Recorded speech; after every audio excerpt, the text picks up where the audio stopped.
Hello, and welcome to this week's Ethical Dilemma in Science, where we're going to take a look at facial recognition technology and ask the question, is this preventing identity theft and or is this a threat to privacy? So to start out with, again, this is a timely issue.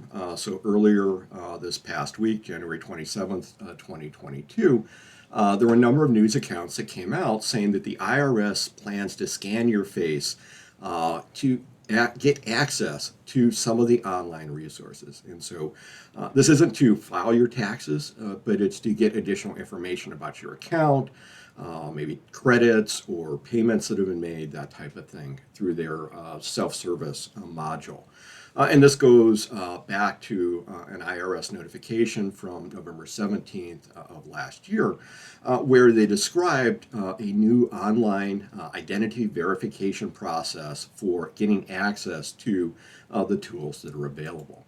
And so if we take a look at this, kind of focus in kind of a small section of this, they state that in order to verify the identity using the ID.me, so they're using a company to kind of control access to this information, get access to these resources on the website for the IRS, taxpayers will need to provide a photo of an identity document that's issued by the state in the form of a driver's license or a state ID or a passport. So something that kind of clarifies that the government or government agency has recognized you as an entity. But then to prevent the kind of loss or theft of your identity, they're asking for additional information. So if you've lost a driver's license, somebody could take your driver's license, scan it, and then upload it and get access to it. They've added this second feature.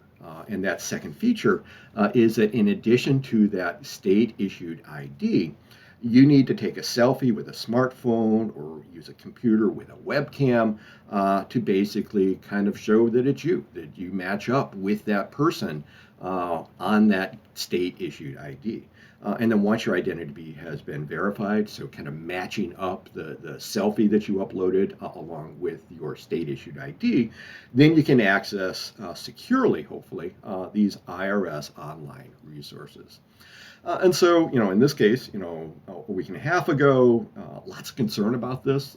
Many people didn't pay attention to this when it originally came out, and therefore their questions, what is this about? And they're actually I think at this point, they're going to delay the full implementation of this while they work out some of the details.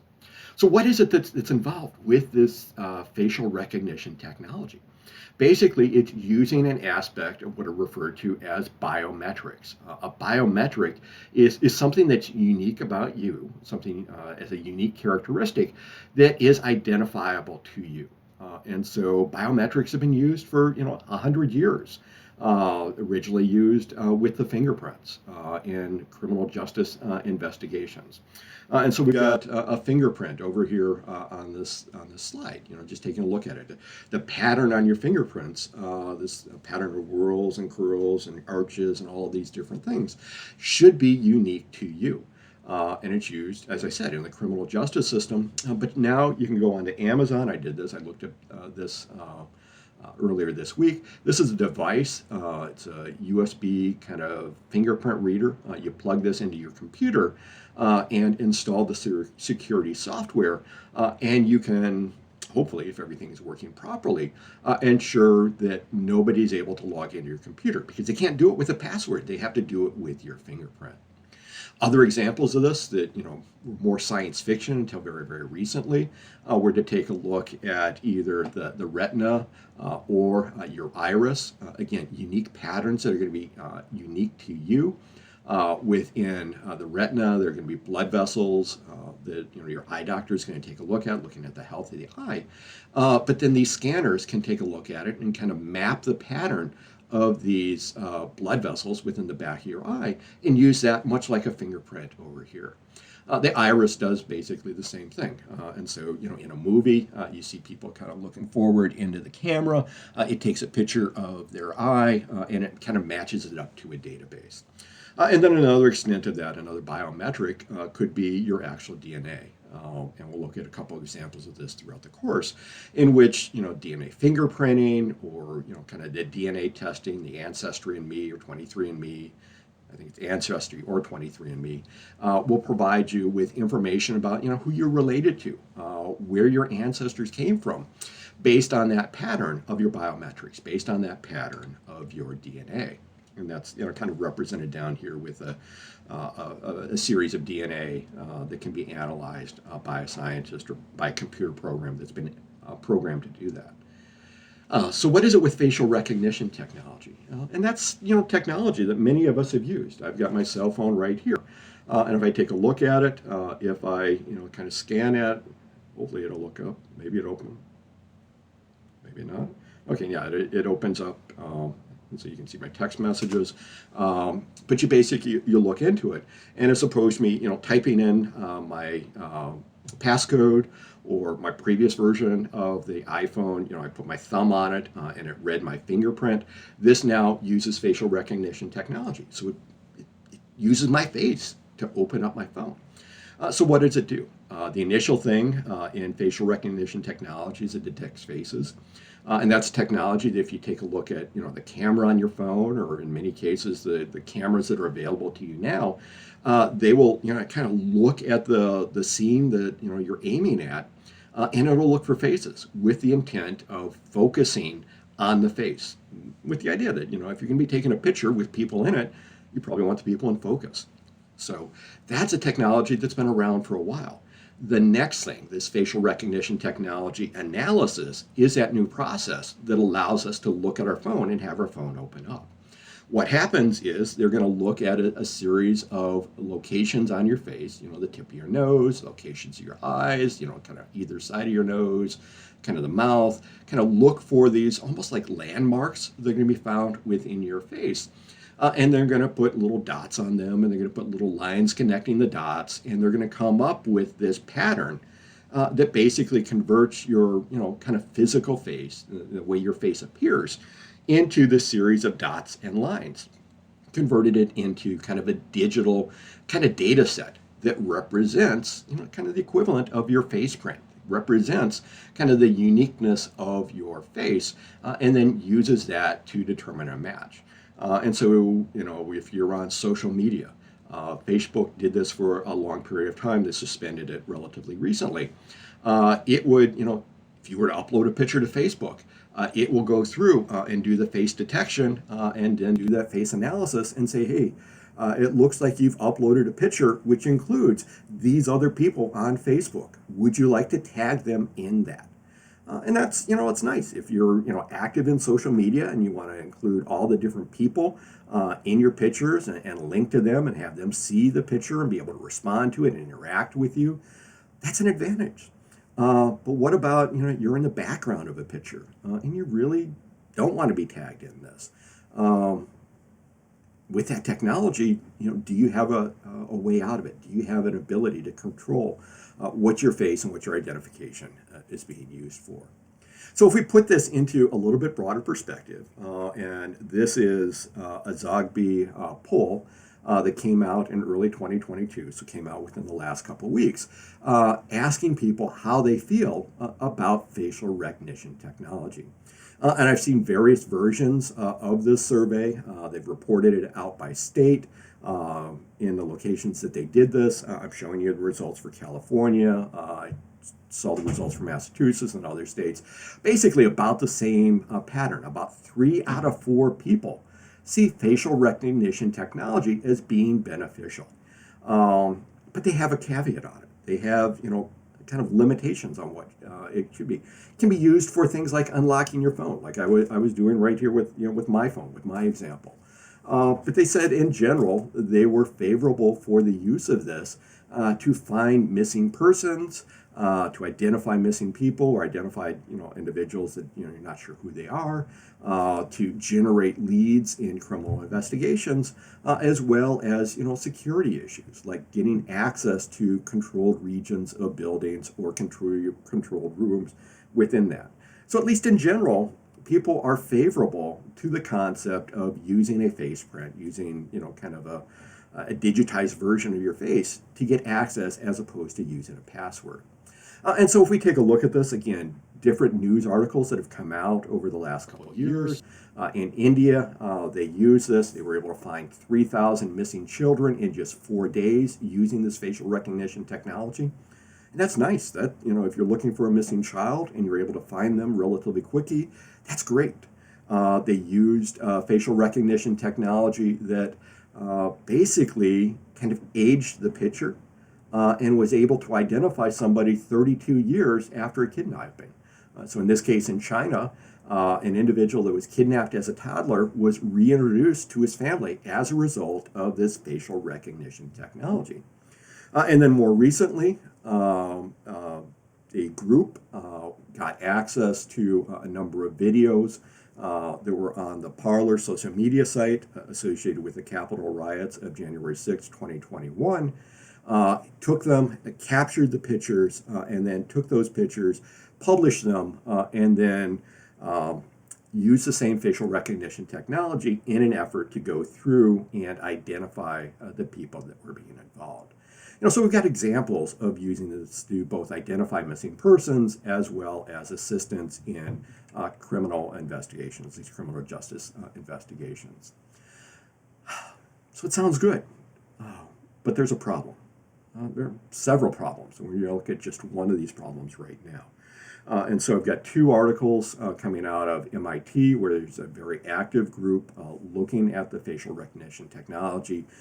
Computer programmers, computer analysts, people that understand this stuff a whole lot more than I do, have gone through and basically said that these programs that have been trained to look at pictures and pull out that information isn't as good as it appears to be. It has some biases, and it's hard to realize. How can a computer program have a bias? And we'll get to that in a second. But basically what they've been able to show, and over here on the far right-hand portion of this slide, we've got different, in essence, different programs, facial recognition technology programs. They're called algorithms, which is a fancy term for the program that they're using for that.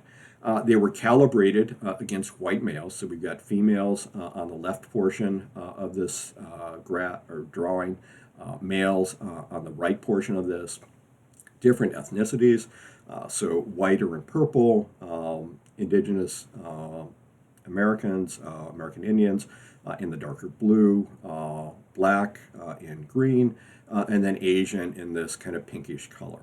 And so what they were able to see, again, they calibrated this so that they had the same value of incorrect matches for the white males. So they kind of adjusted the data so that they could do a comparison of all of these different programs. And what they see is that you kind of control for the white male pattern, but then you take a look at it. The other groups, and on this one, this is kind of low false matches, going over here to high false matches, and it's not getting into too much detail, a logarithmic scale. And so going over here to over there, you're looking at maybe 10 times more likely to have a false match in this region, maybe 100 times more likely to have a false match when you go over here into this region on these images. And so what it shows is that it is really good for doing white males, probably because images of white males were used to train the artificial intelligence. And because of that, it got very good at doing that. This is similar to what we see in psychology studies, that individuals are often better at recognizing and picking up differences in faces of their own group, whatever group that is going to be. And they have a hard time making that same type of facial recognition in members of the outgroup. And it doesn't seem to matter what that outgroup is. It's just that people tend to kind of make that connections, or at least it appears that they make those connections with people that are most like them. And they have difficulty kind of picking up those kind of nuances in the facial structures, the facial expressions of people outside of their kind of home group. So what we can take a look at this, really good for white males, but going over here using the same technology, you can see that it's not so good for white females. And, it's really bad if we take a look at this for indigenous people, in particular, indigenous women, with a very high rate of false positives. And so there are limitations in the system. With the systems that we have available now, they are trained with a kind of in-group. They're trained with a group of individuals, and they're not so good at identifying and making these types of kind of analyses of individuals kind of outside of the group that they've been trained within. Now, this has raised all kinds of concerns. Facebook, and I think this is November 2021, is ending the use of their facial recognition software. And so they're not going to offer you do you want to tag this person because it appears as if they're in your photo. They're limiting that.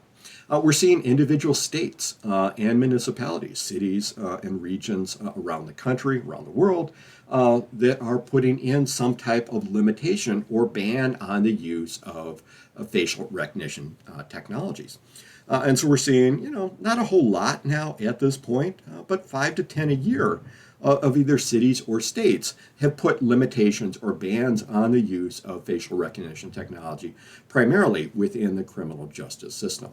At the same time, though, if we take a look at U.S. airports, we can see that in 2019, relatively few were using face recognition technology, but more recently, a few more, and in 2021, it's really taken off. And so you've seen that. If you're coming in from customs from an international flight, and I did this, years ago prior to the pandemic. I was one of the kind of trusted. You pre-register, you provide the information, you get a card, and so you go to a kiosk, you put your hands on it, they do a fingerprint, you put your passport photo in, they take a look at that. And then they take a look at your face and they see if your fingerprints match up with the fingerprints of records, and if the face, your face, with that kind of image that they take, matches up with the image that they have on record for you within your passport. And if it matches up, it kind of prints that out on a little slip, and you can bypass the lines and kind of go to kind of a checkout area saying that you've cleared customs and that you've been identified as who it is that you think, who it is that you claim to be in essence. So this gives rise, this gives rise to the ethical dilemma in science for this week. Excuse me. The question becomes, should the use of facial recognition technology be limited until the computer algorithms, computer programs, learn to be more accurate with faces from diverse populations, and or, it's two parts here, and or society establishes guidelines and laws to guarantee the civil rights and fairness to those identified through the use of facial recognition technology. And a caveat on that, we got to protect the rights of those both identified of it, as well as to provide accountability for those that are using technology to ensure that they're not violating the privacy of those individuals that are kind of identified by the use of this. We're in a situation where it's not quite the authoritarian kind of surveillance state that we see in dystopian science fiction movies, but we are seeing more and more kind of access to cameras. I watch the news in the morning, and if they have a crime occur, they go around the neighborhood and they try to find who has a security camera, who has a doorbell camera, who may have captured some images around the time of that criminal activity in an effort to collect information, to collect photos, to collect additional kind of evidence to try to identify what is going on. It's a great technology, but are we ready for it? Is it just enough that the computer algorithms learn to be better? But that's good. It's necessary. But do we also need to have the societal guidelines, the societal kind of limitations on what is appropriate for this use and how this should be? So we can dive a little bit deeper down into this and ask, what are the limits to the use of data collected in this facial recognition? As I said, we train these artificial intelligence facial recognition systems using photos. Right now, there are companies that are scrubbing or taking images off the web that are available in the public and basically downloading lots and lots of pictures of people to train their algorithm. If we are going to be using this more and more, they're going to be collecting more and more pictures of us. And at a certain point, they're going to be using that information to train their artificial intelligence system to be more accurate. But they're also going to have more data available for the identification. But if you have that more data, if you have more information about an individual's kind of face, who has access to that data? What happens if there's a data breach? And I'm not proposing that it's likely to occur, but it happens. We got hackers out there all the time getting access to all kinds of different things. You can change your password. You can sign up for some of these kind of identity protection programs and limit it. But what do you do if it's your face that has been lost? The identifying factors associated with your face. Who has access to the data? Right now, many of these programs are established by private companies. And we've seen in the past that private companies have collected our own personal data and then made that available to other companies. It's great if they want to collect information about what you're interested in to give you kind of directed marketing. I see that you're interested in growing flowers in your yard. Here's some seed catalogs. Here's some catalogs on garden gnomes and lawn furniture and things like that. Maybe an advantage to do that. But what happens when it's your information? What happens when it's your security, your face, your the equivalent of your password that is out there that could potentially be lost or shared between these companies and the government agencies? Do there need to be restrictions on who has access to the data?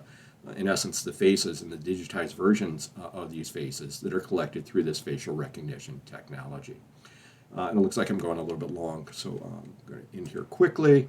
So I will post additional information in the links below. Thank you. I hope you enjoyed this week's Ethical Dilemma in Science. Please come back next week.